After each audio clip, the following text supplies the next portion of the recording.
ഇടതുമുന്നണി മന്ത്രിസഭയിൽ 20 അംഗങ്ങളെന്ന് സൂചന. 5 മന്ത്രിമാർ വേണമെന്ന് CPI. സത്യപ്രതിജ്ഞ ബുധനാഴ്ച. പിണറായി വിജയൻ കന്റോൺമെന്റ് ഹൌസിലെത്തി VS അച്യുതാനന്ദനെ കണ്ടു. VSന് പദവിയുണ്ടാകുമെന്ന് സീതാറാം യെച്ചൂരി. ജനങ്ങളുടെ കാവലാളായി തുടരുമെന്ന് VS. ജനകീയ വിഷയങ്ങളിലും ഇടതുപക്ഷ നിലപാട് ഉയർത്തിപ്പിടിച്ച് ഞാൻ കേരളത്തിലെ ജനങ്ങളുടെ കാവലാളായി നിലകൊള്ളുമെന്നും ഞാൻ നിങ്ങൾക്ക് ഉറപ്പു നൽകുന്നു. Good bye, good bye, good bye. തെരഞ്ഞെടുപ്പ് തോൽവി സംബന്ധിച്ച പ്രാഥമിക റിപ്പോർട്ട് KPCC ഹൈക്കമാൻഡിന് നൽകി. പ്രതിപക്ഷ നേതാവിന്റെ കാര്യത്തിൽ ഹൈക്കമാൻഡ് ഇടപെടും. തിരിച്ചടി താൽക്കാലികമെന്നും തിരുത്തി മുന്നോട്ടു പോകുമെന്നും VM സുധീരൻ. മദ്യനയം തിരിച്ചടിയായെന്ന് K സുധാകരൻ. പരവൂർ വെടിക്കെട്ട് ദുരന്തത്തിൽ പോലീസിനെതിരെ നടപടിക്ക് ശുപാർശ ചെയ്ത ക്രൈംബ്രാഞ്ച് മലക്കം മറിഞ്ഞു. പോലീസിനും ജില്ലാ ഭരണകൂടത്തിനും ക്ലീൻ ചിറ്റ്. നിരോധനം ലംഘിച്ച് മത്സരക്കമ്പം നടത്തിയ ക്ഷേത്ര ഭാരവാഹികളാണ് കുറ്റക്കാരെന്ന് പുതിയ റിപ്പോർട്ട്.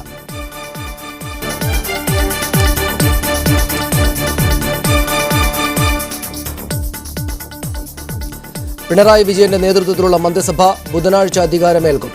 മുഖ്യമന്ത്രി അടക്കം 20 പേരാകും മന്ത്രിസഭയിൽ ഉണ്ടാവുക. നാളെ ചേരുന്ന LDF യോഗത്തിൽ മന്ത്രിസഭാ പ്രാതിനിധ്യം സംബന്ധിച്ച തീരുമാനമുണ്ടാകും. മുഖ്യമന്ത്രി ഉൾപ്പെടെ 13 മന്ത്രിമാരാകും CPMൽ നിന്ന് ഉണ്ടാവുക. പാർട്ടി മന്ത്രിമാരെ തീരുമാനിക്കാൻ ഞായറാഴ്ച രാവിലെ CPM സംസ്ഥാന സെക്രട്ടേറിയറ്റ് ചേരും. VS മന്ത്രിസഭയിൽ ഉണ്ടായിരുന്ന TM Thomas Isaac, G Sudhakaran, S Sharma, AK ബാലൻ തുടങ്ങിയവർ ഇത്തവണയും മന്ത്രിസഭയിലുണ്ടാകും. കൂടാതെ EP Jayarajan, TP Ramakrishnan, KK Shailaja teacher, Mercykuttyamma, Aisha Potti, Suresh Kurup, Kadakampally Surendran തുടങ്ങിയവരുടെ പേരുകൾ പട്ടികയിലുണ്ട്.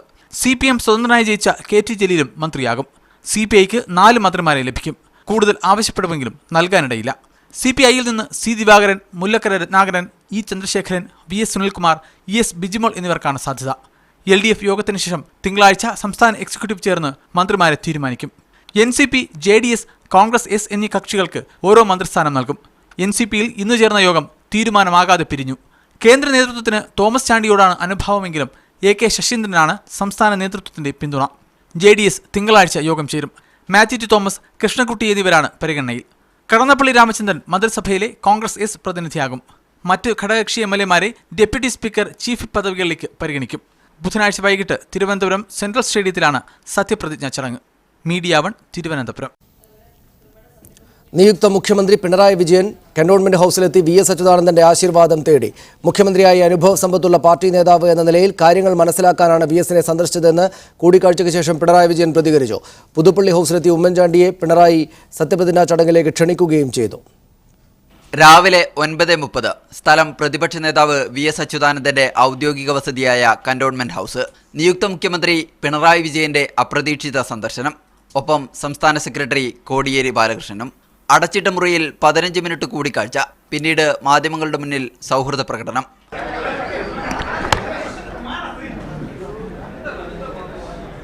കൂടിക്കാഴ്ചയെക്കുറിച്ച് മാധ്യമങ്ങളോട്, ഞാനാണെങ്കിൽ ഒരു പുതുക്കക്കാരനാണെന്ന് തന്നെ പറയാവുന്ന മട്ടിലുള്ള ഒരാളാണല്ലോ. അപ്പോൾ അദ്ദേഹത്തിൻ്റെ അനുഭവത്തിൻ്റെ അടിസ്ഥാനത്തിൽ എന്തൊക്കെ കാര്യങ്ങൾ ശ്രദ്ധിക്കേണ്ടതുണ്ട് എന്ന് അദ്ദേഹത്തിൽ തന്നെ മനസ്സിലാക്കാൻ വേണ്ടിയുള്ള സന്ദർശനത്തിനാണിത്. അതുകൊണ്ടാണ് ഞങ്ങൾ രണ്ടാളും രാവിലെ വരാനിടയായത്. അപ്രതീക്ഷിത സന്ദർശനം, കൂടിക്കാഴ്ച, സൗഹൃദ പ്രകടനം.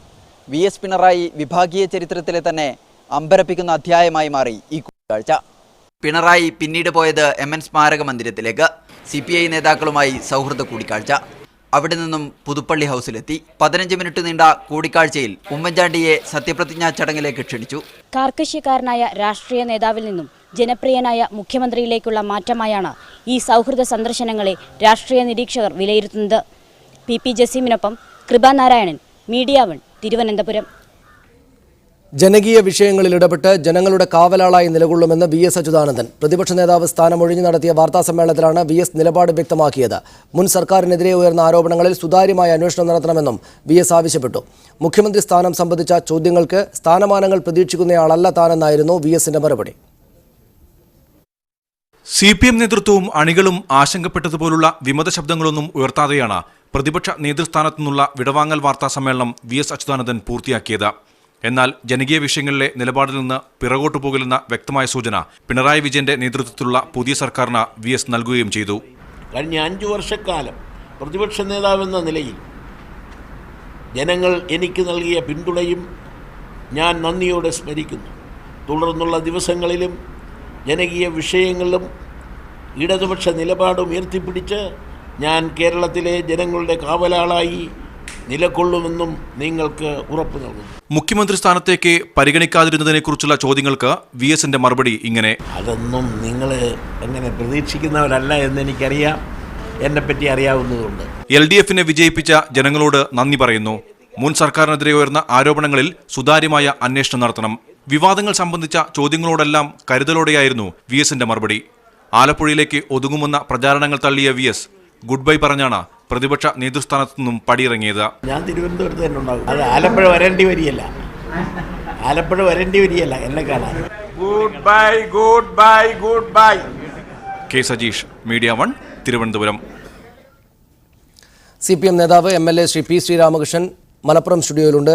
സാമ്പത്തിക വിദഗ്ധനായ ഡോക്ടർ VK വിജയകുമാർ തൃശൂർ സ്റ്റുഡിയോയിൽ, അഡ്വക്കേറ്റ് ഹരീഷ് വാസുദേവൻ പരിസ്ഥിതി പ്രവർത്തകൻ കൊച്ചി സ്റ്റുഡിയോയിൽ നിന്ന് ചർച്ചയിൽ പങ്കെടുക്കും. കോൺഗ്രസ് നേതാവ് ശ്രീ A. ഷുക്കൂർ ആലപ്പുഴ സ്റ്റുഡിയോയിലുണ്ട്. ഡോക്ടർ ഫസൽ ഗഫൂറിനെ ഞങ്ങൾ ടെലിഫോണിലും പ്രതീക്ഷിക്കുന്നു. ആദ്യം ശ്രീ ശ്രീരാമകൃഷ്ണൻ, അസ്വാരസ്യങ്ങളൊന്നുമില്ലാതെ നല്ല ഭംഗിയോടുകൂടി തന്നെ ബുധനാഴ്ച പുതിയ സർക്കാരിൻ്റെ സത്യപ്രതിജ്ഞാ ചടങ്ങുണ്ടാകും എന്നാണല്ലോ ഇതിനകമുള്ള സംഭവ വികാസങ്ങളെല്ലാം തെളിയിക്കുന്നത്. അങ്ങേയറ്റം ഒരുമയോടുകൂടി പോകുന്നുണ്ട് പാർട്ടി. ആർക്കെങ്കിലും എതിരഭിപ്രായങ്ങളില്ല. പാർട്ടി പ്രവർത്തകർക്കും അനുയായികൾക്കുമൊക്കെ ആശ്വസിക്കാനുള്ള സംഭവങ്ങളൊക്കെ തന്നെയാണ് ഉണ്ടായത്. സന്തോഷകരമാണ് സാഹചര്യം. ഏത് നിലക്കുള്ള സർക്കാരിനെയാണ് പിണറായി വിജയൻ നേതൃത്വം നൽകുന്ന ആ സർക്കാരിൽ നിന്ന് കേരളത്തിന് കാണാനാവുക? എന്ത് വ്യത്യസ്തതകളാകും കഴിഞ്ഞ സർക്കാരുകളിൽ നിന്ന് ഇതിനുണ്ടാവുക? ഒന്ന്, കഴിഞ്ഞ ഐക്യജനാധിപത്യ മുന്നണിയുടെ ഗവൺമെൻറ്റിൻ്റെ ഏറ്റവും വലിയ പ്രശ്നമെന്ന് പറയുന്നത് അതിന് യാതൊരു ആസൂത്രണവും ഉണ്ടായിരുന്നില്ല എന്നുള്ളതാണ്. ഒരു ആസൂത്രണവും ഇല്ലാതെ തോന്നുമ്പോൾ തോന്നിയത് ചെയ്യുന്ന ഒരു ഗവൺമെൻറ്റായിരുന്നു അത്. അതിൻ്റെ ഭാഗമായിട്ടാണ് ഈ അവസാന കാലഘട്ടത്തിൽ അവിശ്വസനീയമായ തകർച്ചയിലേക്ക് കേരളം പൊതുവെ പോയത്. ഉദാഹരണത്തിന് നമ്മുടെ പൊതുകടം 40 വർഷം കൊണ്ടുണ്ടായിരുന്ന പൊതുകടത്തിൻ്റെ ഏതാണ്ട് 4 ഇരട്ടിയോളം പൊതുകടം വർദ്ധിക്കുന്ന സാഹചര്യമുണ്ടായി. ഏത് മേഖലയിലാണ് നിങ്ങൾ ഊന്നിയത് എന്ന് ചോദിച്ചാൽ ഊന്നലിനെ കുറിച്ചൊന്നും പറയാനുണ്ടായിരുന്നില്ല. രാവിലെ ഒരു നിലപാട് സ്വീകരിക്കുന്ന മുഖ്യമന്ത്രി ഉച്ചയ്ക്ക് മറ്റൊരു നിലപാട് സ്വീകരിക്കും. എന്തും, അതായത് ഒരു പ്രത്യയശാസ്ത്രത്തിൻ്റെ ഒരു ബുദ്ധിമുട്ടും ഈ ഗവൺമെൻറ്റിന് ഉണ്ടായിരുന്നില്ല. ഒരു കാര്യത്തിലും ഒരു ഐഡിയോളജി ഇല്ല. ഇതിൻ്റെയൊക്കെ ഭാഗമായിട്ട് കയറൂരി വിടുക എന്നുള്ള മലയാളത്തിലെ പ്രയോഗം അക്ഷരാർത്ഥത്തിൽ പ്രായോഗികമാക്കുന്ന രീതിയാണ് ഉണ്ടായത്. സർക്കാർ സംവിധാനങ്ങളെല്ലാം നോക്കൂത്തിയായി.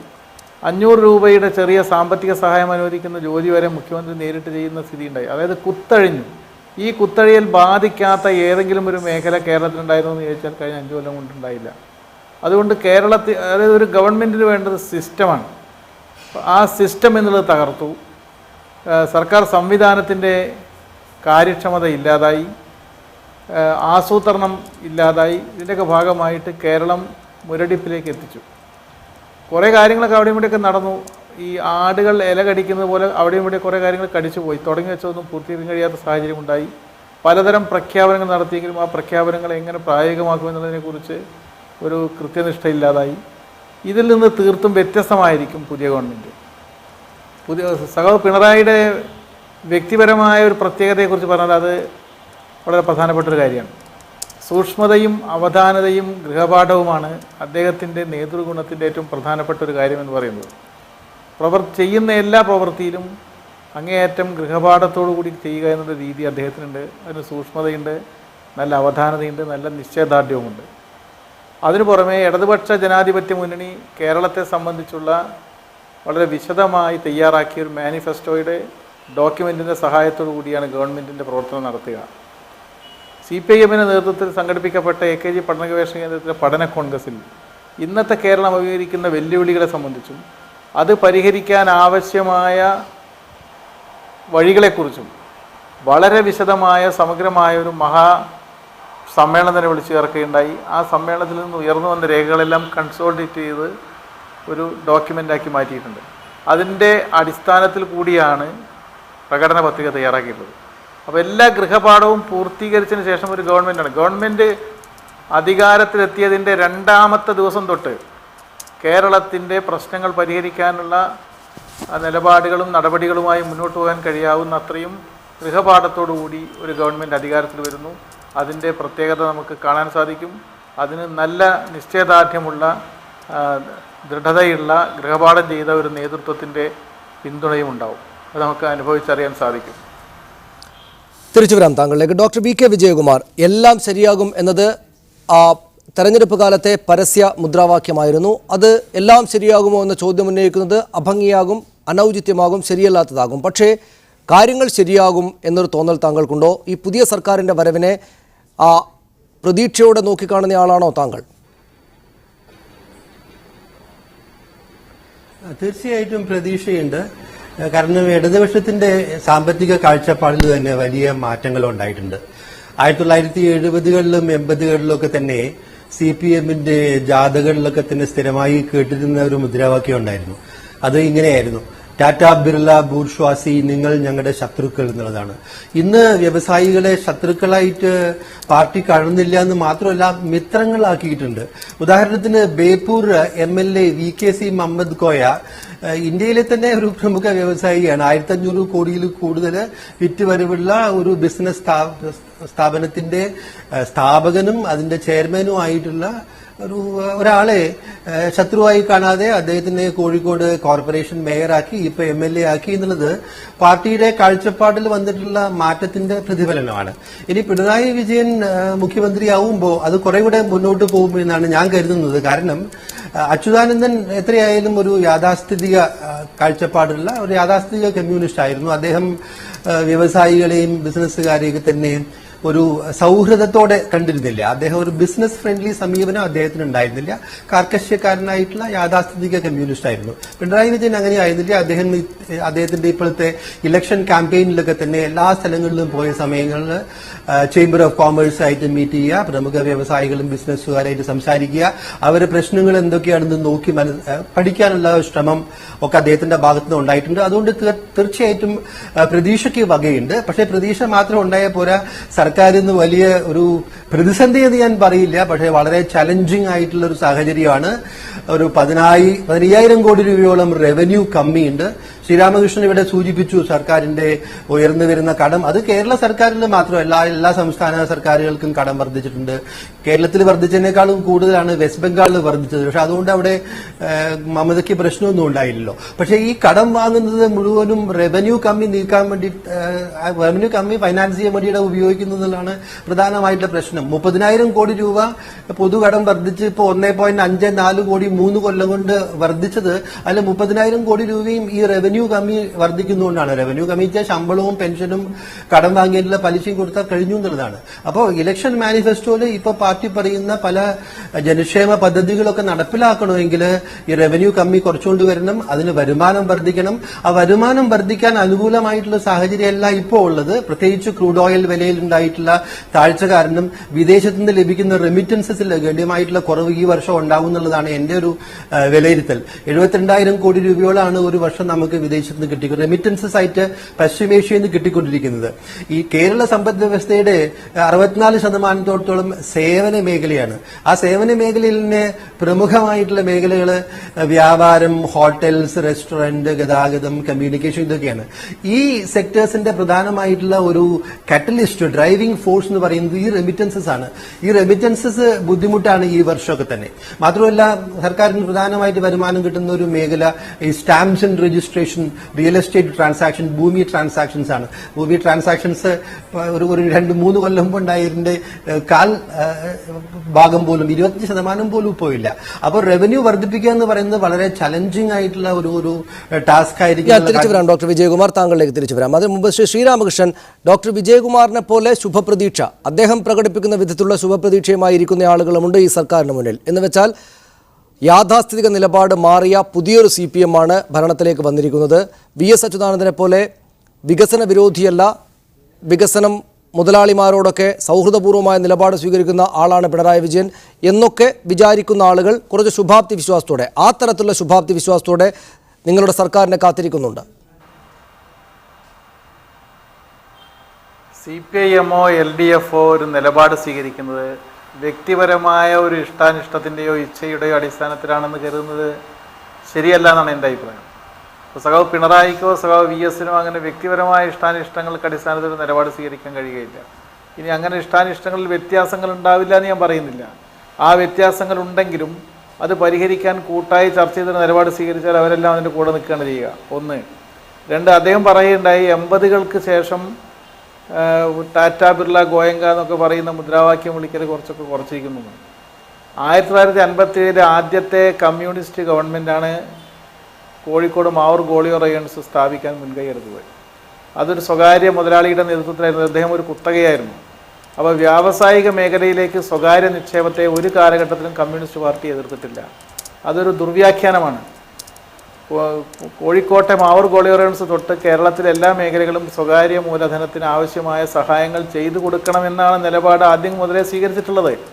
അതുകൊണ്ട് അതിലൊരു തെറ്റില്ല. പക്ഷേ മൂലധനം വരുമ്പോൾ ആ മൂലധനത്തിൻ്റെ വരവിൻ്റെ പിറകിലുള്ള കുരുക്കുകളെ സംബന്ധിച്ച് വ്യത്യസ്ത അഭിപ്രായങ്ങൾ ഓരോ സമയത്ത് ഉന്നയിക്കേണ്ടി വന്നിട്ടുണ്ട്. ഞങ്ങളൊരു നിക്ഷേപം തരുന്നുണ്ട്, ആ നിക്ഷേപത്തിൻ്റെ പേരിൽ ഞങ്ങൾക്ക് ഇന്ന സൗകര്യങ്ങൾ ചെയ്യണം, നിങ്ങൾ ഇന്ന നയമാറ്റം നടത്തണമെന്ന് പറഞ്ഞാൽ ബുദ്ധിമുട്ടുണ്ടാവും. മനാമയിൽ നിന്ന് ഞങ്ങൾ 2000 കോടിയുടെ കടം നിങ്ങൾക്ക് തരാം, നിങ്ങൾ MGP നടപ്പാക്കി കേരളത്തിൻ്റെ സിവിൽ സർവീസ് ആകെ ക്രമീകരിക്കണം എന്ന് പറഞ്ഞാൽ അത് ഞങ്ങൾ എതിർത്തിട്ടുണ്ടാവും. അപ്പോൾ ഇതിനെല്ലാം കൂട്ടിക്കണച്ച് പറയുന്നത് ശരിയല്ല എന്ന് ഞാൻ ഓർമ്മപ്പെടുത്തുകയാണ്. തിരിച്ചു വരാം. അഡ്വക്കേറ്റ് ശ്രീ ഹരീഷ് വാസുദേവൻ, പാരിസ്ഥിതികമായ മേഖലയിൽ വികസനം എന്നത് പ്രധാനപ്പെട്ട അജണ്ടയായിരുന്നു എല്ലാ മുന്നണികൾക്കും ഈ തെരഞ്ഞെടുപ്പിൽ. ഉണ്ടാക്കിയ പാലങ്ങളുടെയും വലിയ കെട്ടിടങ്ങളുടെയും ചിത്രങ്ങൾ കാണിച്ചു തന്നെയാണ് ഭരണമുന്നണിയും വോട്ട് പിടിച്ചത്. പ്രതിപക്ഷത്തിന് വികസനത്തിൽ വലിയ സ്വപ്നങ്ങൾ സമൂഹത്തിന് നൽകിയിട്ടുമുണ്ട്. വികസന കാര്യത്തിൽ നല്ല ഉത്തരവാദിത്തോടെയുള്ള ഇടപെടൽ ഉണ്ടാകുമെന്ന് പ്രകടന പത്രികയിൽ ഉണ്ട് താനും. ഏത് നിലക്കുള്ള വികസന പരിപാടികൾ, ഭൂമി അല്ലെങ്കിൽ നമ്മുടെ നാട്ടിനെ പാരിസ്ഥിതികമായി ഉപദ്രവിക്കാതെയുള്ള വികസന പരിപാടികൾ ഉണ്ടാകും എന്ന് പ്രതീക്ഷിക്കുന്നുണ്ടോ താങ്കൾ? ഈ ചർച്ചയുടെ ആദ്യ വാചകത്തിൽ തന്നെ എൻ്റെ സുഹൃത്ത് ശ്രീരാമകൃഷ്ണൻ ഇതിൻ്റെ ക്രക്സ് പറഞ്ഞതിൽ എനിക്ക് വളരെ സന്തോഷം തോന്നി. കാരണം എന്താണ് UDF സർക്കാരിൻ്റെ പ്രശ്നം എന്ന് അദ്ദേഹം വളരെ കൃത്യമായി പറഞ്ഞു. UDF സർക്കാർ ചെയ്ത ജനവിരുദ്ധമായ നയങ്ങളുടെ പ്രതിഫലനമായിട്ട് ജനങ്ങൾ ഞങ്ങളെ വോട്ട് ചെയ്ത് ജയിപ്പിച്ചതാണ് എന്നാണ് ശ്രീ പിണറായി വിജയൻ ആദ്യം മാധ്യമങ്ങളെ കണ്ടപ്പോൾ പറഞ്ഞത്. അല്ലാതെ LDF മുന്നോട്ട് വെച്ച രാഷ്ട്രീയ മുദ്രാവാക്യത്തിന് കിട്ടിയ അംഗീകാരമെന്നോ അല്ലെങ്കിൽ LDF മുന്നോട്ട് വെച്ച മാനിഫെസ്റ്റോ ജനങ്ങൾ അംഗീകരിച്ചു എന്ന തരത്തിലല്ല. സത്യമാണ്, ഈ തെരഞ്ഞെടുപ്പ് ഏറ്റവും കൂടുതൽ LDFന് ആളുകൾ വോട്ട് ചെയ്തത് UDF സർക്കാരിൻ്റെ തെറ്റായ വികസന നയത്തിനുള്ള ഒരു പ്രതിഷേധം എന്ന നിലയ്ക്കാണ്. എന്താണ് UDF ചെയ്തത്? UDF ചെയ്തത് ഈ സിസ്റ്റം ഉണ്ടായിരുന്നത് പൊളിച്ചു എന്നുള്ളതാണ്. അതാണ് ശ്രീരാമകൃഷ്ണൻ വളരെ കൃത്യമായി പറഞ്ഞത്. ഈ ഒരു സിസ്റ്റം ഉണ്ടാക്കിയെടുക്കാൻ LDF മുന്നോട്ട് വരികയാണെങ്കിൽ തീർച്ചയായിട്ടും വികസനത്തിൻ്റെ പ്രയോറിറ്റി മാറ്റി നിശ്ചയിക്കപ്പെടും എന്നാണ് ഞാൻ കരുതുന്നത്. അതിൽ ഏറ്റവും ആദ്യം പ്രധാനപ്പെട്ട ഇമ്പോർട്ടൻസ് കൊടുക്കേണ്ടത് സാധാരണക്കാരായ ആളുകളുടെ ഭൂരഹിതരായിട്ടുള്ള 2,30,000 കുടുംബങ്ങൾ, ഗൃഹമില്ലാത്ത ആളുകളുടെ വീട് നിർമ്മാണം തുടങ്ങിയുള്ള അടിസ്ഥാന വികസന പ്രശ്നങ്ങൾക്ക് പരിഹാരമുണ്ടാക്കുക എന്നതാണ് ഈ സർക്കാരിന് മുമ്പിലുള്ള ഏറ്റവും പ്രധാനപ്പെട്ട പ്രശ്നം. അതോടൊപ്പം തന്നെ പരിസ്ഥിതി മൊത്തത്തിലെടുത്താൽ പരിസ്ഥിതി ഒരു വലിയ സബ്ജക്റ്റാണ്.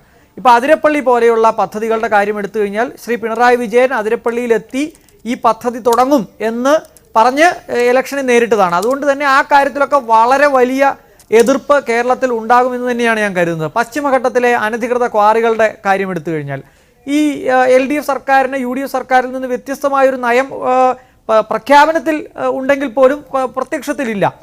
പക്ഷേ ഖനനം എന്നത് സ്വകാര്യ മേഖലയിൽ നിന്ന് പൊതുമേഖലയിലേക്ക് മാറ്റും എന്നാണ് പഠന കോൺഗ്രസിൻ്റെ നയരേഖ സൂചിപ്പിക്കുന്നത്. ഇതെല്ലാം വളരെ പോസിറ്റീവായി കാണുമ്പോൾ തന്നെയും ഒരു വലിയ ഷിഫ്റ്റ് UDF സർക്കാരിൽ നിന്ന് LDF സർക്കാരിൻ്റെ വികസന നയത്തിന് ഉണ്ടാവും എന്ന് തന്നെയാണ് ഞാൻ കരുതുന്നത്. പക്ഷേ നിർമ്മാണങ്ങളുടെ കാര്യത്തിൽ അല്ലെങ്കിൽ അതിവേഗ റെയിൽപാതയുടെ കാര്യത്തിൽ, വിഴിഞ്ഞം പോർട്ടിൻ്റെ കാര്യത്തിലൊക്കെ തന്നെ, റെയിൽവേ കോറിഡോറുകളുടെ കാര്യത്തിലായാലും മെട്രോയുടെ കാര്യത്തിലായാലും UDF സർക്കാർ കൊണ്ടുവന്ന വികസനം എന്ന ആ ഒരു സങ്കല്പത്തിൽ നിന്ന് രക്ഷപ്പെടാൻ LDFന് കഴിയുമെന്ന് എനിക്ക് തോന്നുന്നില്ല. അതിൽ നിന്ന് രക്ഷപ്പെടാനുള്ള ഒരു ആർജവം ഈ സർക്കാർ വാസ്തവത്തിൽ കാണിക്കേണ്ടതാണ്. കാരണം നമുക്കിപ്പോൾ അറിയാം, മാലിന്യ പ്രശ്നം പരിഹരിക്കാൻ ശക്തമായ ഫോർമുലയുള്ള ഒരു പാർട്ടിയാണ് CPM അല്ലെങ്കിൽ ഇടതുപക്ഷം മൊത്തത്തിലും. പക്ഷേ അതിലിറങ്ങുമ്പോൾ ജനങ്ങളെ വെറുപ്പിക്കേണ്ടി വരും. കാരണം മാലിന്യം വലിച്ചെറിഞ്ഞ് രക്ഷപ്പെടുന്ന ജനങ്ങൾക്ക് മുമ്പാകെ ചിലപ്പോൾ ഫൈൻ കൊണ്ടുവരേണ്ടി വരും, ശക്തമായ നടപടി സ്വീകരിക്കേണ്ടി വരും.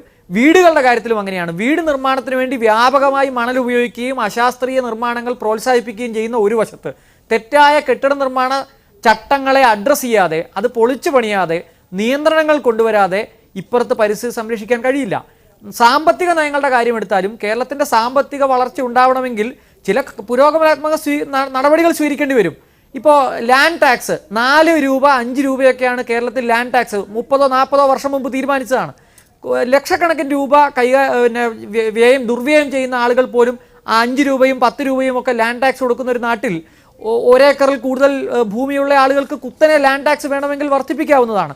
ഇത്തരത്തിലുള്ള ഒരു പ്രായോഗിക സമീപനം പരിസ്ഥിതിയുടെ കാര്യത്തിലും വികസനത്തിൻ്റെ കാര്യത്തിലും ഈ സർക്കാർ കൊണ്ടുവരും എന്ന് തന്നെയാണ് ഞാൻ കരുതുന്നത്. പക്ഷേ അതിരപ്പള്ളി പോലെയുള്ള ശോഭാ സിറ്റി പോലെയുള്ള നെൽവയൽ നികത്തിക്കൊണ്ട് വികസനം വരാൻ സാധ്യതയുള്ള ചില പ്രോജക്റ്റുകളുടെ കാര്യത്തിൽ ഇടതുപക്ഷത്തിൻ്റെ നയം നേരത്തെ എതിർക്കപ്പെട്ടതാണ്. ഇപ്പോൾ ഇടുക്കിയിൽ നിന്ന് ആദ്യ വെടി പൊട്ടിച്ചു കഴിഞ്ഞു. മണിയാശൻ പറഞ്ഞിരിക്കുന്ന അവിടെ ഉപാധിരഹിത പട്ടയം കൊടുക്കുമെന്നാണ്. നമുക്കറിയാം UDF സർക്കാരിൻ്റെ കാലത്ത് ഏറ്റവും എതിർപ്പുന്നയിക്കപ്പെട്ട LDF തന്നെ എതിർത്ത ഒരു സംഗതിയാണത്. അപ്പോൾ ഇതിൻ്റെയൊക്കെ കാര്യത്തിൽ വലിയ എതിർപ്പ് ഉണ്ടാവുമെന്ന് തന്നെയാണ് ഞാൻ കരുതുന്നത്.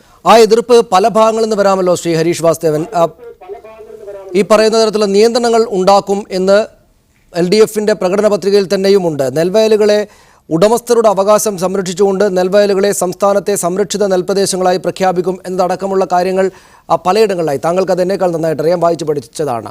ആ തരത്തിലുള്ള ഉടമസ്ഥരുടെ അവകാശങ്ങൾ സംരക്ഷിച്ചുകൊണ്ട് എന്നൊക്കെ പറയുമ്പോൾ തന്നെയും നിയന്ത്രണങ്ങളാണ് പലയിടത്തും കൊണ്ടുവരാൻ പോകുന്നത്. അതാണെങ്കിൽ നേരത്തെ പറഞ്ഞതുപോലെ ഇടതുപക്ഷ ജനാധിപത്യ മുന്നണിയുടെ പല കാലങ്ങളായി തുടരുന്ന നയനിലപാടുകളുടെ ഭാഗമാണ് താനും. നെൽവയലുകളെ നികത്തരുത് എന്നതൊക്കെയുള്ള നിലപാടുകൾ പാർട്ടിക്ക് നേരത്തെ തന്നെ ആണല്ലോ. ആ അർത്ഥത്തിൽ നിയന്ത്രണങ്ങൾ കൊണ്ടുവരുമ്പോൾ സ്വാഭാവികമായും എതിർപ്പുകൾ വരും. ആ എതിർപ്പുകൾക്ക് സമ്പൂർണ്ണമായി വഴങ്ങാതിരുന്നാൽ, അതോട് എതിർത്ത് നിന്നാൽ ഈ ജനപ്രിയതയില്ലാത്ത സർക്കാരായി മാറുകയും ചെയ്യും. ഈ വെല്ലുവിളിയെ പ്രത്യേകിച്ചും കാർക്കശ്യക്കാരനെന്ന് ഇതുവരെ പേരുണ്ടായിരുന്നൊരു നേതാവിൻ്റെ മുൻകൈയിലാണ് സർക്കാർ മുന്നോട്ട് പോവുക. അതുകൊണ്ട് അതിനു മുന്നിൽ വഴങ്ങേണ്ടി വരികയില്ലേ എല്ലാ സർക്കാരുകളെയും പോലെ ഈ സർക്കാരിനും? അങ്ങനെ വഴങ്ങാതിരിക്കാനുള്ള ഒരു ഓപ്ഷൻ ശ്രീ പിണറായി വിജയൻ്റെ മുമ്പിൽ ഇപ്പോൾ, അങ്ങനെ ഒരു രാഷ്ട്രീയ സാഹചര്യം ഇപ്പോൾ ശ്രീ പിണറായി വിജയൻ്റെ മുമ്പിലുണ്ട്. കാരണം ഒന്ന്, ഈ സർക്കാരിന് ഞാൻ നേരത്തെ സൂചിപ്പിച്ചതുപോലെ UDF സർക്കാർ കൊണ്ടുവന്ന തെറ്റായ വികസന നയത്തിൻ്റെ ഭാഗമായാണ് വോട്ട് ചെയ്തത് എന്ന ക്ലെയിം ഈ സർക്കാരിന് എടുക്കാം. 2, ഞങ്ങൾ ഈ കാര്യങ്ങളെല്ലാം തന്നെ സനീഷ് സൂചിപ്പിച്ചതുപോലെ പ്രകടന പത്രികയിൽ പറഞ്ഞിരുന്നു എന്ന് LDFന് അങ്ങനൊരു ക്ലെയിം എടുക്കാൻ കഴിയും. മൂന്നാമത്തെ കാര്യം, ഇപ്പോൾ വരാനിരിക്കുന്ന ഒരു തെരഞ്ഞെടുപ്പ് എന്ന് പറയുന്നത് ഇനി അടുത്ത കാലത്തെങ്ങും കേരളത്തിലില്ല. കേരളത്തിൽ തദ്ദേശ സ്വയംഭരണ സ്ഥാപനങ്ങൾ തെരഞ്ഞെടുപ്പ് കഴിഞ്ഞു, പാർലമെൻറ്റ് തെരഞ്ഞെടുപ്പ് കഴിഞ്ഞു, ഇപ്പോൾ ഈ തെരഞ്ഞെടുപ്പും കഴിഞ്ഞു. ഇനി തെരഞ്ഞെടുപ്പിനെ നേരിടുന്ന ഒരു സാഹചര്യം അടുത്ത 1.5 വർഷക്കാലത്തിനകം കേരളത്തിലില്ല. അതുകൊണ്ട് തന്നെ വളരെ കർക്കശമായ നിലപാടുകൾ സ്വീകരിച്ച് എന്താണ് യഥാർത്ഥ വികസനം അല്ലെങ്കിൽ കേരള വികസന മോഡൽ എന്ന് ജനങ്ങൾക്ക് മുമ്പാകെ തെളിയിക്കാനുള്ള ഒരു അവസരം ഇത്തവണയുണ്ട്. IT വികസനത്തിൻ്റെ കാര്യത്തിൽ VS സർക്കാർ ഏറ്റവും വികസന വിരുദ്ധമെന്ന് ഇവിടെ പലരും സൂചിപ്പിച്ചതുപോലെ ഉള്ള ഈ പറയുന്ന VS ആണ് കേരളത്തിൽ ഏറ്റവും കൂടുതൽ IT ബൂം കൊണ്ടുവന്നത് കഴിഞ്ഞ 15 വർഷത്തെ കാലത്തിനിടയിൽ. അപ്പോൾ അത്തരം വികസന പദ്ധതികൾ കൊണ്ടുവരികയും കയ്യടി നേടുകയും ഒപ്പം തന്നെ കർക്കശമായ രീതിയിൽ ചില നിബന്ധനകൾ നിയന്ത്രണങ്ങൾ കൊണ്ടുവരികയും ചെയ്യാനുള്ള ഒരു അവസരം, ഹണിമൂൺ പീരീഡാണ് ഇതിന് ഏറ്റവും പറ്റിയ സമയം. അടുത്ത 1.5 വർഷത്തിനകം അങ്ങനെയുള്ള നിയന്ത്രണങ്ങൾ കൊണ്ടുവന്നാൽ ഞാൻ തിരിച്ചു വരാം. ശ്രീ ഹരീഷ്, താങ്കളിലേക്ക് ഞാൻ തിരിച്ചു വരാം. ഇപ്പോൾ കോൺഗ്രസ് നേതാവ് ശ്രീ A. ഷുക്കൂർ ആലപ്പുഴയിലുണ്ട്. ശ്രീ A. ഷുക്കൂർ, താങ്കളുടെ സർക്കാരിൻ്റെ UDF സർക്കാരിൻ്റെ ഇതിനു മുമ്പ് കേരളം കണ്ട സർക്കാരിൻ്റെ നയനിലപാടുകളോട് എതിർപ്പുള്ള ആളുകൾ, പലതരത്തിലുള്ള നിലപാടുകളോട് എതിർപ്പുള്ള ആളുകൾ കോൺഗ്രസിനകത്ത് തന്നെ പ്രവർത്തകരും നേതാക്കളുമായുണ്ട്. തെരഞ്ഞെടുപ്പ് പരാജയം വലിയ ആഘാതമായി വന്നു വീണതിന് ശേഷം പതുക്കെ ആളുകൾ അത് പറഞ്ഞു തുടങ്ങിയിട്ടുമുണ്ട്. മദ്യനിരോധം തന്നെ ശരിയായ പരിപാടിയായിരുന്നില്ല എന്ന് പറയുന്നത് K. സുധാകരനാണ്. ഇതൊന്നും നടപ്പാക്കുന്ന കാര്യമല്ല എന്ന് അദ്ദേഹം ഇന്ന് വ്യക്തമായി തന്നെ പറഞ്ഞിരിക്കുന്നു. ഈ വികസന പരിപാടികളുടെയൊക്കെ പേരിൽ നടക്കുന്ന സംഗതികളെക്കുറിച്ച് അപ്പോൾ തന്നെ വിമർശനമുള്ള ആളുകളുണ്ട്. അത് നേരത്തെ ആളുകൾ പറയാതിരുന്നതായിരിക്കണം. നിങ്ങളുടെ തന്നെ നിലപാടുകൾ കുറെക്കൂടെ വൃത്തിയായിട്ട്, എന്ന് വെച്ചാൽ അത്രക്ക് കേരളത്തെ ആകെ മുടിക്കുന്ന തരത്തിലല്ലാതെ, അഴിമതിയുടെ ഇടപെടലില്ലാതെ നാടിന് മുന്നോട്ട് പോകാനുള്ള കാര്യങ്ങൾ വൃത്തിക്ക് ചെയ്യുന്നൊരു സർക്കാരാണ് വരാനിരിക്കുന്നത് എന്ന പ്രതീക്ഷ പൊതുവിൽ തന്നെയുണ്ട്. താങ്കൾക്ക് ആ പ്രതീക്ഷയുണ്ടോ? എന്തു പറഞ്ഞാണ് ഇനി അങ്ങോട്ട് എതിർക്കുക ഇവരെ?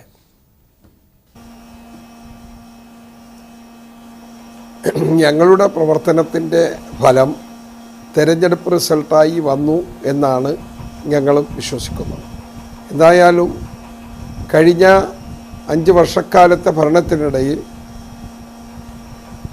തദ്ദേശ സ്വയംഭരണ സ്ഥാപനങ്ങളുടെ തിരഞ്ഞെടുപ്പ് കൂടാതെ തന്നെ ഉപതെരഞ്ഞെടുപ്പുകളും പാർലമെൻറ്റ് തിരഞ്ഞെടുപ്പും ഒക്കെ നടന്നിട്ടുണ്ട്. അപ്പോൾ തദ്ദേശ സ്വയംഭരണ സ്ഥാപനങ്ങളുടെ തിരഞ്ഞെടുപ്പിലുണ്ടായ ഏറ്റവും ഒടുവിലത്തെ റിസൾട്ടും അതിനു മുമ്പുള്ള റിസൾട്ടുകളും എല്ലാം പരിശോധിക്കപ്പെടുമ്പോൾ ഏതായാലും UDFന് അനുകൂലമായ ജനവികാരമാണ് ഉണ്ടായിട്ടുള്ളത്. തദ്ദേശ സ്വയംഭരണ സ്ഥാപനങ്ങളുടെ തിരഞ്ഞെടുപ്പിൽ വന്നപ്പോൾ ലേശം അതിൽ ഒരു വ്യത്യാസമുണ്ടായി. എങ്കിലും വലിയ ഒരു വ്യത്യാസം ഇതുപോലെ ഉണ്ടായിരുന്നില്ല. എന്നാൽ ഏറ്റവും ഒടുവിൽ ഇപ്പോൾ നടന്ന തെരഞ്ഞെടുപ്പിൻ്റെ ഫലം ഞങ്ങൾക്ക് വേദന ഉണ്ടാക്കുന്നതാണ്. ഞങ്ങളുടെ ഗവൺമെൻറ് ചെയ്തിട്ടുള്ള അടിസ്ഥാന വിഷയങ്ങളുടെ അടിസ്ഥാന പ്രശ്നങ്ങളുടെ പരിഹാരം ഉൾപ്പെടെ ഒട്ടേറെ നല്ല കാര്യം ചെയ്യാൻ കഴിഞ്ഞിട്ടുണ്ട്. ഇവിടെ ഹരീഷ് റാവ് പറഞ്ഞതിന് വ്യത്യസ്തമായി യാഥാർത്ഥ്യബോധത്തോടുകൂടി അതൊന്നൊക്കെ കണ്ണു തുറന്ന് കാണാൻ കഴിഞ്ഞിരുന്നെങ്കിൽ ആകാം. ഏതായാലും ഈ ഗവൺമെൻറ് കുറേ കാലം അങ്ങോട്ട് പോകുമ്പോൾ കഴിഞ്ഞ ഗവൺമെൻറ് തുടങ്ങി വെച്ചതിൻ്റെ ചില നല്ല പ്രവർത്തനങ്ങളുടെ പൂർത്തീകരണം കൂടെ വരുമ്പോൾ അതൊക്കെ ജനങ്ങൾക്ക് ബോധ്യപ്പെടുകയും ചെയ്യും. അടുത്ത കാലത്ത് ബോധ്യപ്പെട്ടിട്ടുമുണ്ട് കുറേയൊക്കെ. പക്ഷേ തെരഞ്ഞെടുപ്പ് റിസൾട്ട് രാഷ്ട്രീയവും എല്ലാം കൂടി കാലിക വിഷയങ്ങളും കൂടി ചർച്ച ചെയ്യപ്പെട്ടപ്പോൾ ഞങ്ങൾക്കെതിരായി എന്നുള്ളത് സത്യമാണ്. ആ ജനവിധി മാനിക്കുന്നു. എന്തായാലും ഇനിയുള്ള ദിവസങ്ങളിലായി ഒരുപാട് കാര്യങ്ങൾ, ഒരു മാനിഫെസ്റ്റോ, അതിൻ്റെ അടിസ്ഥാനത്തിൽ ചില കാര്യങ്ങൾ, ഏതായാലും ഇതെല്ലാം നന്നായി നടക്കുന്ന ഒരവസ്ഥയിലേക്ക് കാര്യങ്ങൾ പോകും. അതോടൊപ്പം തിരിച്ചു വരാം താങ്കളിലേക്ക്. ശ്രീ ശ്രീരാമകൃഷ്ണൻ, ശ്രീ എ ഷുക്കൂറിന് പോലും കാര്യങ്ങൾ നന്നായി നടക്കുമെന്ന തോന്നലുണ്ടാകുന്നുണ്ട്. അങ്ങനെ ഉണ്ടാകട്ടെ എന്ന് അദ്ദേഹം പ്രതീക്ഷിക്കുകയും ചെയ്യുന്നുണ്ട്. എതിർപ്പുകളുണ്ട്, അദ്ദേഹം അതിലേക്ക് വരുമായിരിക്കും. പക്ഷേ അപ്പോൾ തന്നെയും ശ്രീ ഹരീഷ് വാസുദേവൻ പറഞ്ഞതുപോലെ, ഈ താങ്കൾ നേരത്തെ സൂചിപ്പിച്ചതുപോലെ കുത്തഴിഞ്ഞ സംവിധാനങ്ങളാണ്, അല്ലെങ്കിൽ സംവിധാനങ്ങളെ ഇല്ലാതാക്കുകയാണ് UDF സർക്കാർ ചെയ്തതെങ്കിൽ, കാര്യങ്ങളെ കുത്തഴിഞ്ഞ അവസ്ഥയിലാക്കുകയാണ് ചെയ്തതെങ്കിൽ അതിനെ തിരിച്ചു പിടിക്കാൻ നിയന്ത്രണ സംവിധാനങ്ങൾ ഏർപ്പെടുത്തേണ്ടി വരും. അത് നിയന്ത്രണങ്ങൾ ഏർപ്പെടുത്തുമ്പോൾ സ്വാഭാവികമായും ബുദ്ധിമുട്ടിലാകുന്ന ആളുകളുണ്ടാകും. ഒരുപക്ഷെ ഈ നിയന്ത്രണ സംവിധാനങ്ങളോട് നാട്ടുകാരിൽ തന്നെ എതിർപ്പുണ്ടാകാനും ഒരുപക്ഷെ നിങ്ങളുടെ എതിർപക്ഷത്തുള്ള ആളുകൾ അതിനെ വളർത്തിയെടുക്കാനും സാധ്യതയൊക്കെ ഉണ്ടാകും. ഇത്തരം വെല്ലുവിളികളെ എങ്ങനെയാണ് അതിജീവിക്കുക? രണ്ടാമത്തെ കാര്യം, ആറന്മുളയിൽ വിമാനത്താവളം വരണം എന്ന നിലപാടാണ് അവിടുത്തെ ഇപ്പോൾ വിജയിച്ച MLA വീണ ജോർജ് നേരത്തെ വോട്ട് ചോദിക്കുമ്പോൾ തന്നെ സ്വീകരിച്ചിട്ടുള്ളത്. പക്ഷേ ആളുകളെ ബുദ്ധിമുട്ടിക്കാതെ വരണം. വിഴിഞ്ഞം പദ്ധതി നടപ്പായിക്കൊണ്ടിരിക്കുകയാണ്. പശ്ചിമഘട്ടത്തിൽ നിന്ന് കല്ലുകൾ കൊണ്ടുവന്നിറക്കിയാണ് അതിൻ്റെ പ്രാഥമികമായ പരിപാടികൾ നടത്തേണ്ടത് എന്ന തരത്തിലുള്ള നിലപാടുകൾ വരെ എടുത്തിട്ടുണ്ട് കെ ബാബുവിൻ്റെ നേതൃത്വത്തിലുള്ള മന്ത്രിസഭ സർക്കാർ. ഇത്തരത്തിൽ പല കാര്യങ്ങളിലും നിയന്ത്രണം, മാറ്റം വരുത്തലുകളൊക്കെ വേണ്ടിവരും. വലിയ വിമർശനങ്ങൾ നേരിടും. എങ്ങനെയാണ് അതിനെയൊക്കെ അതിജീവിക്കുക? ഇത് നമ്മൾ കാണേണ്ട ഒരു കാര്യം, ഇതിലൊന്നും ഒരു വലിയ അവ്യക്തതയില്ലാത്ത നിലപാടുകൾ സ്വീകരിച്ച് പരസ്യപ്പെടുത്താൻ ഇടതുപക്ഷ ജനാധിപത്യ മുന്നണിക്ക് കഴിഞ്ഞിട്ടുണ്ട്. ഒന്നിൻ്റെയും ഒരു മൗലികവാദം നമുക്ക് അംഗീകരിക്കാൻ കഴിയില്ല.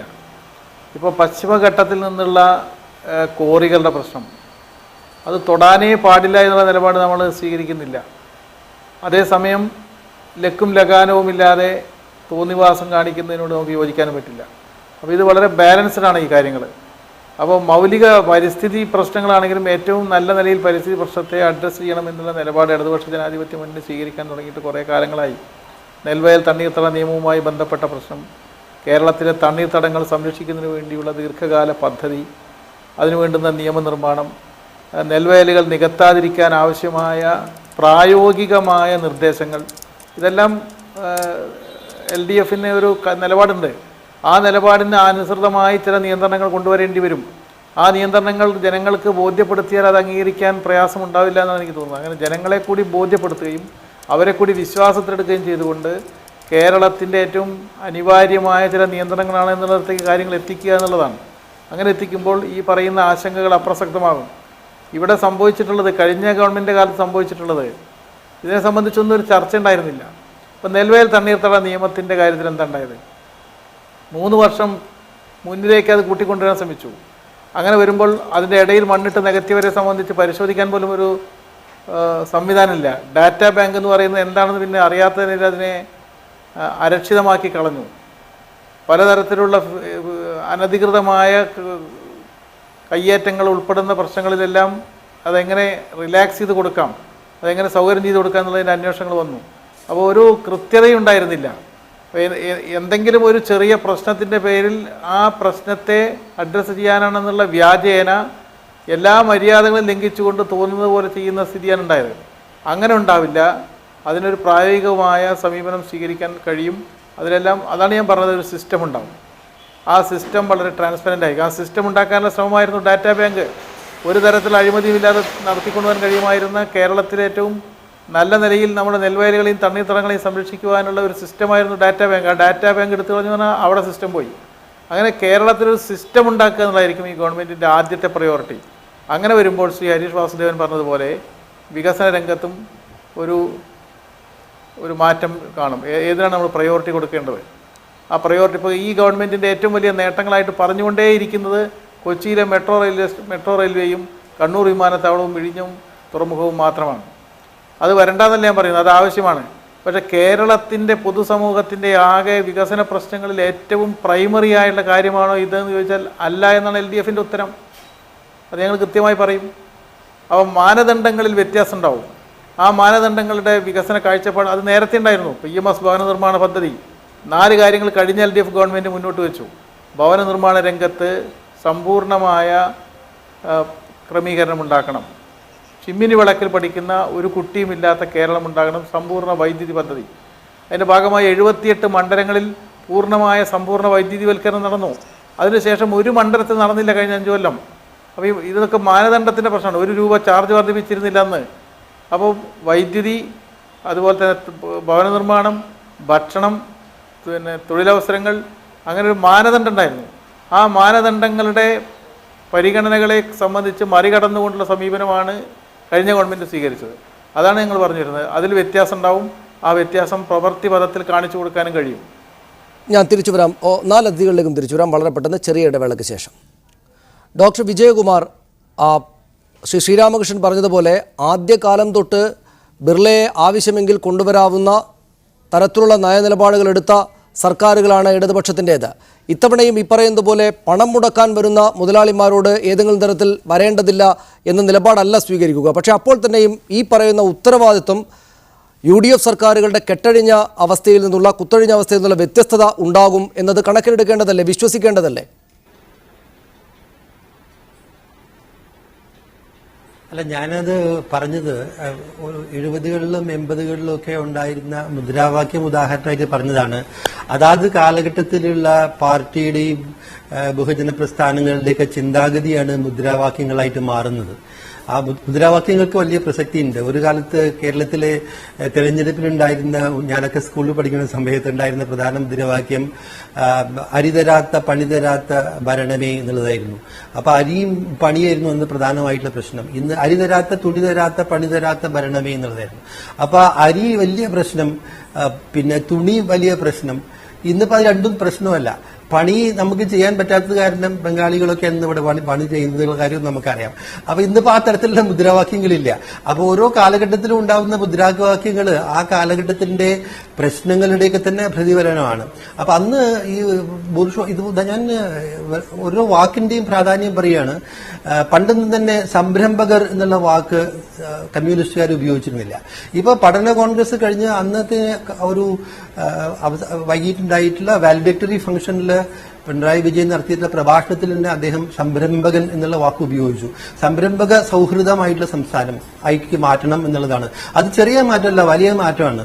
പണ്ട് ചൂഷകരായിട്ടാണ് കരുതിയിരുന്നത്, ഇന്ന് ചൂഷകരല്ല, സംരംഭകരായി കാണുന്നു. അത് വലിയ മാറ്റമാണ്. മാത്രമല്ല പാർട്ടിയുടെ തീരുമാനമാണ് പ്രധാനമെന്ന് ശ്രീരാമകൃഷ്ണൻ പറയുന്ന കാര്യം ശരിയാണ്, അതിൽ വിയോജിപ്പൊന്നും തന്നെ ഇല്ല. But leadership matters quite a lot. ഒരു ലീഡർ, ആ ലീഡറിന്റെ തിങ്കിങ് വളരെ പ്രധാനമാണ്. അത് ഇന്ത്യയുടെ ചരിത്രം പരിശോധിച്ചാൽ നമുക്കറിയാം. ഓരോ സംസ്ഥാനത്തും ഉണ്ടായിട്ടുള്ള പാർട്ടി ഭരിക്കുന്ന സമയത്ത് ആരായിരുന്നു നേതാവ്, ആ നേതാവിന്റെ വിഷൻ കാര്യമായിട്ടും അത് ഡെവലപ്മെന്റിനെ സ്വാധീനിക്കും. അത് കേരളത്തിൽ മാത്രമല്ല, ലോകത്തിൽ നമ്മൾ പരിശോധിച്ചു കഴിഞ്ഞാൽ മനസ്സിലാക്കാൻ സാധിക്കും. പ്രൈവറ്റ് എന്റർപ്രൈസിനെയും പ്രൈവറ്റ് ഇനീഷ്യേറ്റീവിനെയും എൻകറേജ് ചെയ്യാതെ ലോകത്തിൽ ഒരു രാജ്യവും വികസിച്ചിട്ടില്ല എന്നുള്ള യാഥാർത്ഥ്യം നമ്മൾ മനസ്സിലാക്കുക. അവിടെ വ്യക്തിയുടെ ആ ഒരു കാഴ്ചപ്പാട് വളരെ പ്രധാനമാണ്. പക്ഷേ ഈ സ്വകാര്യ മൂലധനത്തിനെ ആകർഷിക്കുന്ന സമയത്ത് അതിൽ കാര്യമായിട്ടുള്ള റെഗുലേഷൻ വേണമെന്നുള്ള കാര്യത്തിലൊന്നും യാതൊരു തർക്കവുമില്ല. വികസനം സംബന്ധിച്ചിടത്തോളം ഹരീഷ് വാസുദേവൻ പറഞ്ഞതിനോട് യാതൊരു വിയോജിപ്പുമില്ല. 2,30,000 പിന്നെ കുടുംബങ്ങൾക്ക് വീടില്ല എന്ന് പറയുന്നത് അത് വലിയ പ്രയോറിറ്റിയാണ്. വാസ്തവത്തിൽ ഇന്നത്തെ കേരളത്തിന്റെ സാമ്പത്തിക സ്ഥിതി വെച്ച് നോക്കുകയാണെങ്കിൽ ഒരുപാട് വലിയ വിഭാഗത്തിന് വളരെ സാമ്പത്തികമായിട്ടുള്ള ഉയർന്ന ശേഷി ഉണ്ടായിട്ടുണ്ട്. ആ സാഹചര്യത്തിൽ it's A shame that more than 2 lakh people do not have houses to live. അത് വലിയൊരു ഷെയിമാണ്. അപ്പൊ അതുകൊണ്ട് നമ്മൾ അതിനെ അഡ്രസ് ചെയ്യേണ്ടത് തന്നെയാണ്. അപ്പൊ ഈ തരത്തിലുള്ള പ്രയോറിറ്റിയിലൊന്നും കാഴ്ചപ്പാടിൽ വ്യത്യാസമൊന്നുമില്ല. പക്ഷേ ഈ 2,30,000 ആളുകൾക്ക് വീട് വെച്ച് കൊടുക്കണമെങ്കിൽ, അതേപോലെ തന്നെ വളരെയധികം മാർജിനലൈസ്ഡ് ആയിട്ടുള്ള വിഭാഗങ്ങൾക്ക് ക്ഷേമം എത്തിക്കണമെങ്കിൽ സർക്കാരിന് അതിനുള്ള വിഭവം വേണം. ഓരോ വർഷവും 15,000 കോടി രൂപ ശമ്പളവും പെൻഷനും പലിശയും അടയ്ക്കാൻ വേണ്ടി മാത്രം കടം വാങ്ങുന്ന സാഹചര്യത്തിൽ ആ ഒരു മോഡൽ സസ്റ്റൈനബിൾ അല്ല. അവിടെയാണ് നമ്മൾ പ്രൈവറ്റ് നടപ്പാക്കാൻ വിഭവം വേണം, വിഭവ സമാഹരണം നടത്തണം, വരുമാനം കൂടണം. ശ്രീ വി കെ വിജയകുമാർ, ഈ മദ്യ നിരോധമെന്ന ആ പാർട്ടിക്കകത്തെ വ്യക്തികൾ തമ്മിലുള്ള തർക്കത്തിന്റെ പേരിൽ പെട്ടെന്ന് ഉയർന്നു വന്ന ഒരു സംഗതിയിൽ നിന്ന് പിന്നോട്ട് പോകുന്നതാവില്ലേ ഈ സർക്കാരിന് നന്നാവുക? മദ്യം വിൽക്കുന്നതിലൂടെ കിട്ടുന്ന റവന്യൂ, ഈ വരുമാനം തിരിച്ചുപിടിക്കാനായി മദ്യനിരോധം എന്ന ഏർപ്പാടിനെ തള്ളിക്കളയുക എന്നത് ഗുണം തന്നെയല്ലേ ചെയ്യുക? ടൂറിസം മേഖലയിലടക്കം അതിന് ഗുണമല്ലേ ഉണ്ടാവുക? അവിടെയാണ് പിണറായി വിജയനെ പോലെയുള്ള ഒരു നിശ്ചയദാർഢ്യമുള്ള നേതാവിന്റെ ലീഡർഷിപ്പ് കാണേണ്ടത്. വ്യക്തിപരമായിട്ടുള്ള എന്റെ അഭിപ്രായം, ഇപ്പൊ കേരളത്തെ സംബന്ധിച്ചിടത്തോളം നമുക്ക് വളരെയധികം ഭൂമിന്റെ കുറവുണ്ട്. അതുകൊണ്ട് മാനുഫാക്ചറിംഗ് ബേസ്ഡ് ആയിട്ടുള്ള ഒരു ഇൻഡസ്ട്രിയലൈസേഷൻ, ആ തരത്തിലുള്ള ഇൻഡസ്ട്രിയലൈസേഷന് കൂടിയുള്ള ഇക്കണോമിക് ഡെവലപ്മെന്റ് സാധ്യമല്ല. മറ്റ് സംസ്ഥാനങ്ങളിലൊക്കെ എളുപ്പത്തിൽ ഒരു 1000 ഏക്കർ ഭൂമി, 1500 ഏക്കർ ഭൂമി കിട്ടും. കേരളത്തിൽ അത് സാധ്യമല്ല. അതുകൊണ്ട് തന്നെ വളരെയധികം ലെസ് പൊല്യൂട്ടിംഗ് ആയിട്ടുള്ള, കൂടുതൽ എൻവിറോൺമെന്റ് ഫ്രണ്ട്ലി ആയിട്ടുള്ള ടൂറിസം പോലെയുള്ള വ്യവസായങ്ങളാണ് വേണ്ടത്. അതിൽ മദ്യത്തിന്റെ അവൈലബിലിറ്റി പ്രധാനമായിട്ടുള്ള ഒരു ഘടകമാണ്, യാതൊരു സംശയവുമില്ല. ടൂറിസ്റ്റുകളുടെ ജീവിത രീതിയൊക്കെ തന്നെ നോക്കിക്കഴിഞ്ഞാൽ എളുപ്പത്തിൽ മനസ്സിലാവും. കാലത്ത് മുതൽക്ക് വൈകുന്നേരം വരെ ട്രാവൽ ചെയ്യുന്ന ആൾക്കാരൊക്കെ തന്നെ വൈകിട്ട് സ്വല്പം മദ്യം കഴിക്കുന്നത് 99% ആളുകളും അത് ഉപയോഗിക്കുന്നവരാണ്. അവർക്ക് അതിനുള്ള ലഭ്യത ഉണ്ടാവണം. അല്ലാതെ ടൂറിസ്റ്റുകൾ, ഇവിടെ വരുന്ന ആളുകൾ സംഭാരവും ചുക്കുവെള്ളവും കുടിച്ചാൽ മതിയെന്ന് സുധീരനും സുഹൃത്തുക്കളും പറഞ്ഞു കഴിഞ്ഞാൽ അത് ടൂറിസ്റ്റുകൾക്ക് സ്വീകാര്യമാവില്ല. അതുകൊണ്ട് പ്രായോഗികമായിട്ടുള്ള സമീപനം അവിടെ വേണമെന്നുള്ളതാണ് എന്റെ അഭിപ്രായം. തീർച്ചയായും വളരെ നന്ദി ശ്രീ വിജയകുമാർ. പ്രായോഗികമായ സമീപനം എല്ലാ കാര്യത്തിലും വേണമല്ലോ ശ്രീ എ ഷുക്കൂർ. എന്ന് മാത്രമല്ല, നോക്കൂ, അദ്ദേഹം തന്നെ പറഞ്ഞു വെച്ചത്, അല്ലെങ്കിൽ ശ്രീ ശ്രീരാമകൃഷ്ണൻ തുടക്കത്തിൽ സൂചിപ്പിച്ചതുപോലെ നേതാവിൻ്റെ വിഷൻ എന്നത് വ്യക്തിപരമായും പ്രധാനം തന്നെയാണ്. നേതാവിൻ്റെ വിഷൻ സ്വാധീനിക്കും, വ്യക്തിയുടെ കാഴ്ചപ്പാട് പ്രധാനപ്പെട്ടതാണ്. ഇപ്പോൾ നമ്മുടെ മുന്നിലുള്ളത് കാർക്കശ്യം എന്ന് ശത്രുക്കളാൽ അല്ലെങ്കിൽ എതിർപക്ഷത്തുള്ള രാഷ്ട്രീയ പക്ഷത്തുള്ള ആളുകളാൽ പരിഹസിക്കപ്പെട്ടെങ്കിലും നല്ല നിലപാടുകളുള്ള, ആ കാര്യത്തിൽ ഉറച്ചു നിൽക്കുന്ന ഒരു നേതാവാണല്ലോ മുഖ്യമന്ത്രിയായി വരാൻ പോകുന്നത്. നമ്മൾ കണ്ടൊരു മുഖ്യമന്ത്രി പല കാര്യങ്ങളിലും അവ്യക്തമായി സംസാരിക്കുന്ന, അല്ലെങ്കിൽ അടുത്തു നിൽക്കുന്ന സ്വന്തം ഓഫീസിലെ ആളുകളെ തന്നെയും നിയന്ത്രിക്കാൻ കഴിയാതിരുന്ന ഒരു മുഖ്യമന്ത്രിയായിരുന്നു എന്നത് വസ്തുതയാണ്. താങ്കൾക്ക് തന്നെ അതറിയാം. നമുക്ക് മുന്നിൽ ഒരുപാട് ഉദാഹരണങ്ങളുണ്ട്. സ്വന്തം ഓഫീസിലെ ആളുകൾ ചെന്ന് വളരെ മോശമായ കേസുകളിൽ ചെന്ന് പെടുന്നതിൻ്റെ ഉദാഹരണങ്ങളുണ്ട്. പക്ഷേ പിണറായി വിജയൻ വരികയാണ്, വ്യക്തിപരമായ അദ്ദേഹത്തിന് കാഴ്ചപ്പാടുണ്ട്, വിഷനുണ്ട്. അത് ചിലപ്പോൾ കുഴപ്പം പിടിച്ചതാണെങ്കിൽ അത് നടപ്പാക്കാനുള്ള ഇച്ഛാശക്തിയുമുള്ള ആളാണ്. താങ്കൾക്ക് എതിരെ അഭിപ്രായം ഉണ്ടാവുകയില്ല എന്നെനിക്കറിയാം. അങ്ങനെയെങ്കിൽ രാഷ്ട്രീയമായിട്ടുള്ള ഇതിൻ്റെ പരിണതി കഴിഞ്ഞ സർക്കാരിൻ്റേതിൽ നിന്ന് വ്യത്യസ്തമായി നല്ല നിലപാടുകളെടുത്ത് മുന്നോട്ട് പോയി 5 വർഷത്തിനപ്പുറവും ഭരണം നീട്ടിയെടുക്കാവുന്ന ഒരു നേതാവ് വന്ന് ഭരിക്കുന്നത് കോൺഗ്രസിന് അങ്ങേയറ്റം അശുഭകരമായിട്ടുള്ള കാര്യമാവുകയില്ലേ?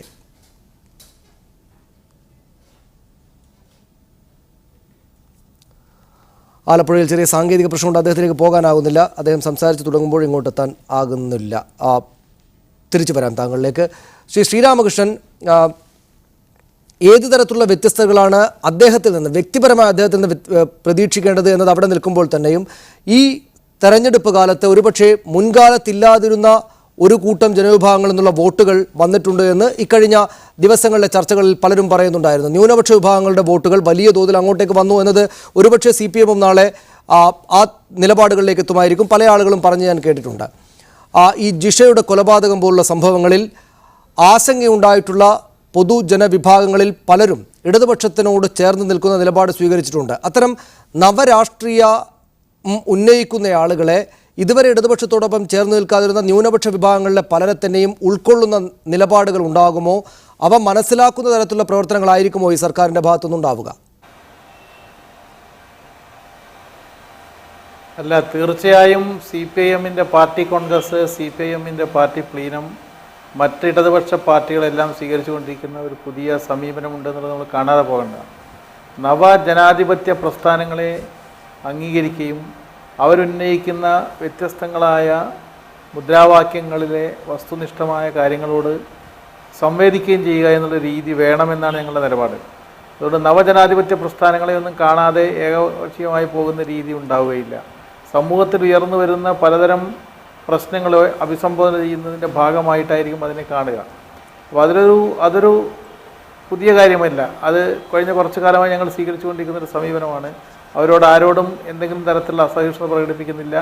അവരുടെ എല്ലാം അഭിപ്രായങ്ങൾ കൂടി പരിഗണിച്ച് അതിൻ്റെ കൂടി എസൻസ് ഉൾക്കൊള്ളുന്നതാണ് ഞങ്ങളുടെ പ്രകടന പത്രിക. ആ പ്രകടന പത്രിക തയ്യാറാക്കുമ്പോൾ സമൂഹത്തിൻ്റെ വിവിധ മണ്ഡലങ്ങളിലുള്ള വിവിധ വിഭാഗങ്ങളിലുള്ള ആളുകളുടെ അഭിപ്രായങ്ങൾ ഞങ്ങൾ സമാഹരിച്ചിരുന്നു. അതാണ് ഞാൻ പറഞ്ഞത്, ഞങ്ങളുടെ പഠന കോൺഗ്രസിൻ്റെ ഭാഗമായി വന്നു ചേർന്ന ആളുകളെല്ലാം കമ്മ്യൂണിസ്റ്റുകാർ മാത്രമായിരുന്നില്ല, കമ്മ്യൂണിസ്റ്റ് പാർട്ടി അംഗങ്ങൾ മാത്രമായിരുന്നില്ല, അതിൽ പേപ്പറുകൾ അവതരിപ്പിച്ചവർ പാർട്ടിക്കാർ മാത്രമായിരുന്നില്ല. അതത് മേഖലകളിലെ വിദഗ്ധരായ വ്യത്യസ്ത വീക്ഷണങ്ങളുള്ള ആളുകളുമായി സംവേദിക്കുന്ന ഒരു പ്രസ്ഥാനമായിരുന്നു അത്. അതിൻ്റെ കൂടി എസൻസാണ് ഈ പറയുന്ന മാനിഫെസ്റ്റോ എന്ന് പറയുന്നത്, അതിൽ സംശയമില്ല. പിന്നെ ഞങ്ങളിപ്പോൾ പുതിയതായും എന്തൊക്കെ വലിയ മാറ്റം വന്നിട്ടുണ്ട് എന്നുള്ള നിലയിൽ അദ്ദേഹം പറയാൻ ശ്രമിക്കുന്നതിൽ എനിക്കൊരു യുക്തിരാഹിത്യം തോന്നുന്നുണ്ട്. അപ്പോൾ സംരംഭകർ എന്നുള്ള വാക്ക് കമ്മ്യൂണിസ്റ്റുകാർ ഉപയോഗിക്കാറില്ലായിരുന്നു. ഇപ്പോഴാണ് അദ്ദേഹം ആദ്യമായിട്ട് ഉപയോഗിച്ചതെന്ന് പറയുന്നത് കേട്ടു. സംരംഭകത്വം എന്ന് പറയുന്നത് ഒരു പുതിയ ഈ ഏറ്റവും ചെറിയ ലെവലിലുള്ള ഉൽപ്പാദന പ്രക്രിയയുടെ ഭാഗമായിട്ട് വരുന്ന ഒരു പുതിയ സാഹചര്യമാണെന്ന് കാണണം. ഇപ്പോൾ ചൈനയിലെ എൻ്റർപ്രൈനേഴ്സ് ഇൻഫർമേഷൻ സൂപ്പർ മാർക്കറ്റ് എന്ന് പറയുന്ന ഒരു സംവിധാനം തന്നെ ഉണ്ട്. ആ സൂപ്പർ മാർക്കറ്റിൽ അങ്ങോട്ട് ചെന്നാൽ അവിടുന്ന് പുറത്തിറങ്ങുമ്പോഴേക്ക് ചെറിയ ഉൽപ്പാദനം നടത്തി അത് മാർക്കറ്റ് ചെയ്യാനുള്ള സൗകര്യങ്ങൾ ഇവിടെ ചെയ്തു കൊടുക്കുന്ന വിപുലമായൊരു സംവിധാനമാണ്. ആ ഉൽപ്പാദന പ്രക്രിയയുടെ ഭാഗമായിട്ട് കൂടിയാണ് ചൈന ഇന്ന് ലോകത്തോട് മുഴുവൻ മത്സരിച്ചുകൊണ്ടിരിക്കുന്നത്. അതുകൊണ്ട് അതിനോടൊക്കെ കണ്ണടയ്ക്കുന്നവരാണ് കമ്മ്യൂണിസ്റ്റുകാർ. ഏതെങ്കിലും 4 ചെറുപ്പക്കാർ കൂടി ഒരു സംരംഭകമായിട്ട് വന്നാൽ അതൊന്നും വേണ്ട എന്ന് പണ്ട് പറഞ്ഞിരുന്നു എന്ന് പറയുന്നത് ശരിയല്ല. അതിനെല്ലാം പ്രോത്സാഹിപ്പിച്ചിരുന്നു.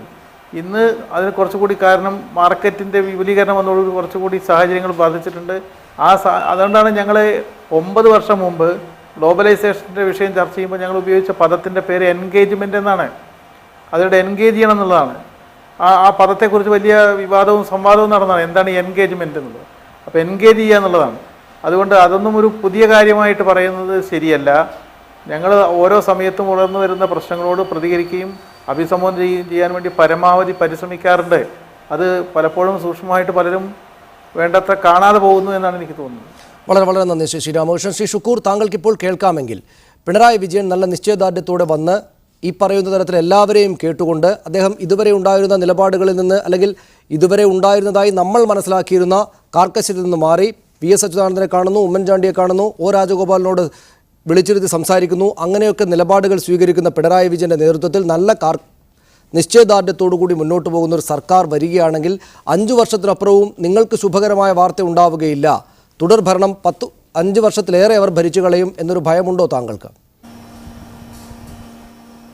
ഒരു ഭയവും ഇല്ല. പലപ്പോഴും നേരത്തെ ഇവിടെ വിജയകുമാർ പറഞ്ഞതുപോലെ പഴയകാല നയസമീപനങ്ങളിൽ നിന്ന് മാർക്സിസ്റ്റ് പാർട്ടി മാറി വന്നിരിക്കുന്നതിൽ സന്തോഷമുണ്ട്. അങ്ങനെ അവർക്കിത് കൊണ്ടുപോകാൻ കഴിയുമെങ്കിൽ വളരെ നല്ലത്. പക്ഷേ നാട്ടിൽ സമാധാനവും സഹവർത്തിത്വവും ഉണ്ടാകണം. അതിനുമെല്ലാം വഴിയൊരുക്കാൻ ഈ ഗവൺമെൻറ്റിന് കഴിയട്ടെ എന്ന് ആശംസിക്കുകയാണ്. നമുക്കൊരു കാര്യം അറിയാം, നേരത്തെ ഇവിടെ വിജയകുമാർ പറഞ്ഞല്ലോ, ഒരു കാലഘട്ടത്തിലെ മുദ്രാവാക്യമല്ല ഇപ്പോൾ. എന്തായാലും വളരെ നല്ലത്, അതിലേക്ക് വരാൻ കമ്മ്യൂണിസ്റ്റ് പാർട്ടികൾക്ക് കഴിഞ്ഞിരിക്കുന്നു. അന്ന് കോൺഗ്രസ് ഇതൊക്കെ പറയുമ്പോൾ ഒരു 15 വർഷം പിന്നിലായിരുന്നു CPM.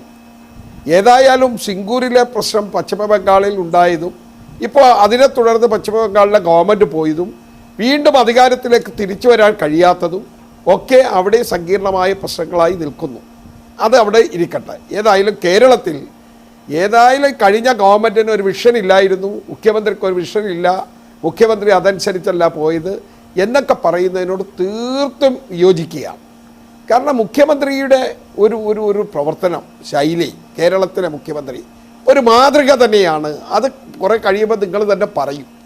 കാരണം ദുർബല സമൂഹങ്ങൾക്ക് ഇത്രയും അത്താണിയായി പ്രവർത്തിച്ച ഒരു ഗവൺമെൻറ് വേറെയില്ല. ഈ ഗവൺമെൻറ് കേരളത്തിൻ്റെ ചരിത്രത്തിൽ ഈ കഴിഞ്ഞ ഗവൺമെൻറ് വലിയ മാതൃക തന്നെയായിരുന്നു. നമ്മൾ പറഞ്ഞല്ലോ, പാർപ്പിടമില്ലാത്തവരുടെ കാര്യങ്ങൾ, അവരുടെ അടിസ്ഥാന പ്രശ്നങ്ങൾ പരിഹരിക്കാൻ കഴിഞ്ഞ ഒരു ഗവൺമെൻറ് തന്നെയാണ്.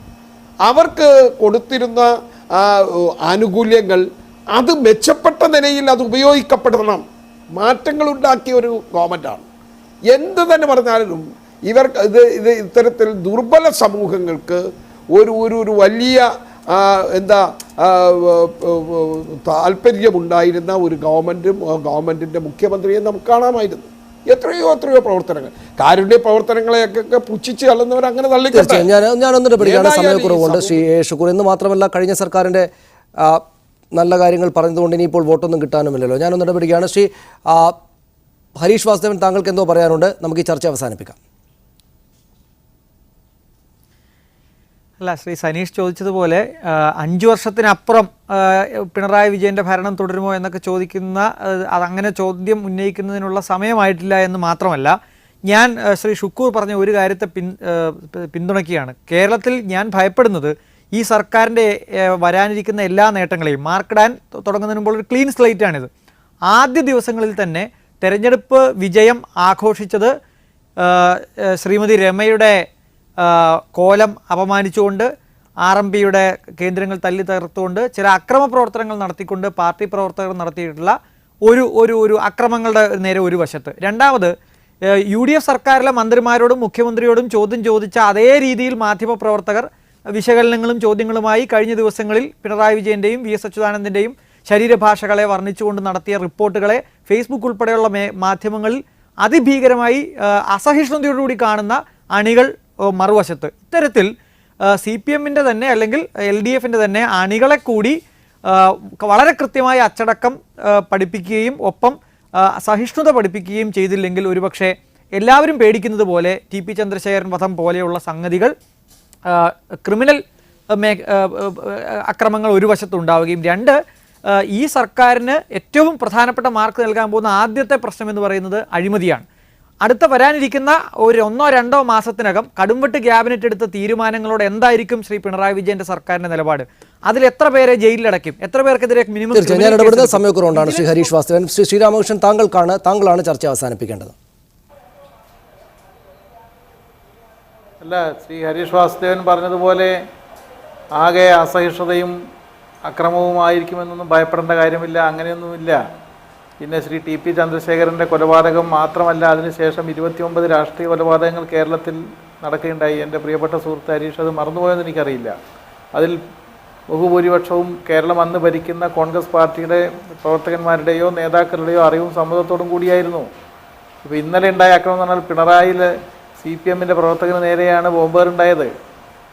അപ്പോൾ ഏകപക്ഷീയമായി പറഞ്ഞു പോകുന്നത് ശരിയല്ല.